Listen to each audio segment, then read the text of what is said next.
আসসালামু আলাইকুম ওরহমতুল্লাহি ওবরাকাতুহু।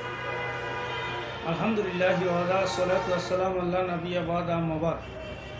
সকল প্রশংসা সর্বশক্তিমান আল্লাহ সুবহানাহু ওয়া তাআলার জন্য, যিনি আমাদেরকে দয়া করে মায়া করে অত্যন্ত সুন্দর করে বানিয়ে এই দুনিয়াতে প্রেরণ করেছেন শুধুমাত্র তারই ইবাদতের জন্য। তাই একবার বলি আলহামদুলিল্লাহ।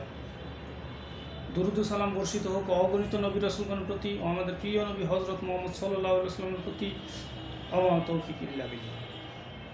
সুপ্রিয় দর্শক ও আমার ফ্রেন্ড সার্কেল ও আমার রোগী মহোদয়গণ, কাছে এবং দূরে, দেশে এবং বিদেশে, বিশ্বের যে কোনো প্রান্ত থেকে আমার ভিডিওটি দেখছেন অথবা পরবর্তীতে দেখবেন, আপনাদের সবাইকে জানাই আন্তরিক শুভেচ্ছা ও অভিনন্দন। রিয়াজ হার্বাল চিকিৎসা কেন্দ্র এটি একটি অত্যাধুনিক ইউনানি আয়ুর্বেদিক এবং হার্বাল চিকিৎসা প্রতিষ্ঠান। এখানে হাকিম হিসেবে নিয়োজিত আছি আমি, হাকিম মোহাম্মদ রিয়াজুল ইসলাম, আপনাদের এই ভাই। দীর্ঘ প্রায় 15 বছর যাবৎ আপনাদের মাঝে ইউনানি আয়ুর্বেদিক এবং হার্বাল চিকিৎসার মাধ্যমে চিকিৎসা দিয়ে আসছি সুনামের সাথে। বন্ধুগণ, রোগ বিষয়ক, চিকিৎসা বিষয়ক, স্বাস্থ্য বিষয়ক ইউটিউব চ্যানেল ভিত্তিক ভিডিও বার্তা, বিভিন্ন সময় বিভিন্ন রোগ বিষয়ক, চিকিৎসা বিষয়ক এবং স্বাস্থ্য বিষয়ক কথোপকথন করে থাকি আপনাদের মাঝে। আজকেও তার ব্যতিক্রম নয়। আজকে আমি আপনাদের মাঝে আলোচনা করব ইউনানি এবং আয়ুর্বেদিক চিকিৎসা আপনারা কেন গ্রহণ করবেন। এর মূল কারণ, যেহেতু ইউনানি এবং আয়ুর্বেদিক ঔষধগুলো সম্পূর্ণ ভেষজ গাছগাছরা, লতাপাতা, ফলমূল, শিকড় বাকড় এর মাধ্যমে প্রস্তুতকৃত, সম্পূর্ণ সরকার কর্তৃক অনুমোদিত ইউনানি আয়ুর্বেদিক বোর্ড থেকে স্বীকৃতিপ্রাপ্ত। আর বিশেষ করে যেহেতু আল্লাহর সৃষ্টি গাছগাছরা মানব সেবার উপকারের জন্য আল্লাহ পাক সৃষ্টি করে রেখেছেন, এর মধ্যে কোনো সাইড এফেক্ট নেই বললেই চলে। বিশেষ করে এখন বর্তমান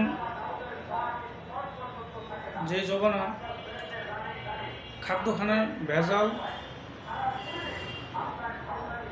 বিভিন্ন প্রকার ফরমালিন এবং রাসায়নিক উপাদান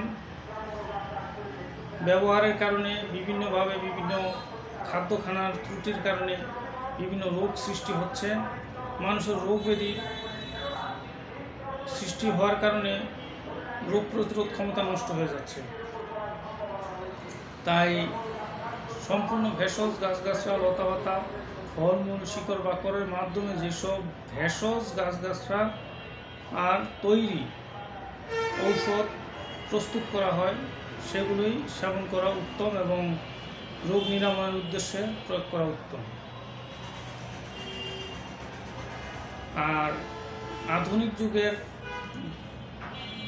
চিকিৎসা পদ্ধতি আমি খারাপ বলবো না, ভালো। কারণ প্রত্যেকটা চিকিৎসা পদ্ধতি মানব সেবার উপকারের জন্যই আবিষ্কার হয়েছে। বিশেষ করে আধুনিক চিকিৎসা পদ্ধতির যেই ঔষধগুলো, মেডিসিনগুলো যেহেতু রাসায়নিক উপাদান দ্বারা প্রস্তুত, তাই সাইড এফেক্টের পরিমাণ একটু বেশি।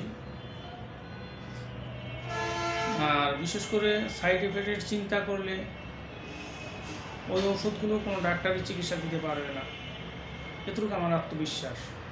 কিন্তু এখন কিচ্ছু করার নাই, রোগ সারতে বা রোগ থেকে নিরাময় হওয়ার জন্য অনিচ্ছাকৃতভাবেই অ্যালোপ্যাথিক চিকিৎসার প্রতি মানুষ ঝুঁকে পড়ছে এবং ডাক্তারও চিকিৎসা দিচ্ছে। কিন্তু এই অত্যাধিক সাইড এফেক্টের কারণে একসময় পুনরায় আবার এই ইউনানি আয়ুর্বেদিক চিকিৎসায় ফিরে আসার সম্ভাবনা আছে আমি মনে করি, বা অন্যান্য বড় বড় চিকিৎসকগণ তাই মনে করেন। কারণ ভেষজ যেহেতু এর মধ্যে কোনো রাসায়নিক উপাদান নেই, আর সাইড এফেক্ট কম বললেই চলে। বিশেষ করে যেহেতু মানুষের সাথে গাছগাছরার সম্পর্ক আছে, যেমন সকালবেলা ঘুম থেকে ওঠার পরে খাদ্য ঘুম আসার আগ পর্যন্ত যত প্রকারের খাদ্যখানা আমরা খেয়ে থাকি, ভাত, বিভিন্ন প্রকারের সবজি, ফলমূল, সব কিছুই ভেষজ গাছগাছড়ার মাধ্যমেই উৎপন্ন, এবং শ্বাস প্রশ্বাস গ্রহণ করি, কার্বন ডাই অক্সাইড ত্যাগ করি, তাও এই গাছের সাথে সম্পর্ক। তাই গাছ থেকে আমরা দূরে থাকতে পারি না, অবহেলাও করতে পারি না। বিশেষ করে গাছ আমাদের পরম বন্ধু। মনে রাখবেন, পথের ধারে অবহেলায় বেড়ে ওঠা গাছটি আপনার মূল্যবান জীবন বাঁচাতে পারে। আর বিশেষ করে এখন বর্তমান যেই স্বনামধন্য বিশেষ করে বেশ কিছু কোম্পানি আছে, যেমন স্কয়ার ফার্মাসিউটিক্যাল, ইবনে সিনা এবং অন্যান্য বেশ কিছু রেনেটা ইত্যাদি কোম্পানিগুলো হার্বাল, ইউনানি বা আয়ুর্বেদিক ঔষধ প্রস্তুত করছে। কারণ সারা বিশ্বে আস্তে আস্তে ইউনানি আয়ুর্বেদিক চিকিৎসার প্রতি মানুষ ঝুঁকছে। আর বিশেষ করে 1000-5000 বছর যাবৎ ইউনানি আয়ুর্বেদিক চিকিৎসা প্রচলন আছে। তাই আমি আপনাদের বলবো, ইউনানি আয়ুর্বেদিক চিকিৎসকের পরামর্শ গ্রহণ করুন। পাশাপাশি আধুনিক চিকিৎসার সাথে আপনারা এই চিকিৎসাটাও গ্রহণ করতে পারেন। আর আমি ভুলতা গাউসিয়া রূপগঞ্জ, নারায়ণগঞ্জ থেকে বলছি। আপনাদের যদি ভালো লাগে লাইক, কমেন্ট, শেয়ার করবেন এবং সাবস্ক্রাইব করবেন। এই বলে আমার ভিডিওটি শেষ করছি। আল্লাহ হাফেজ।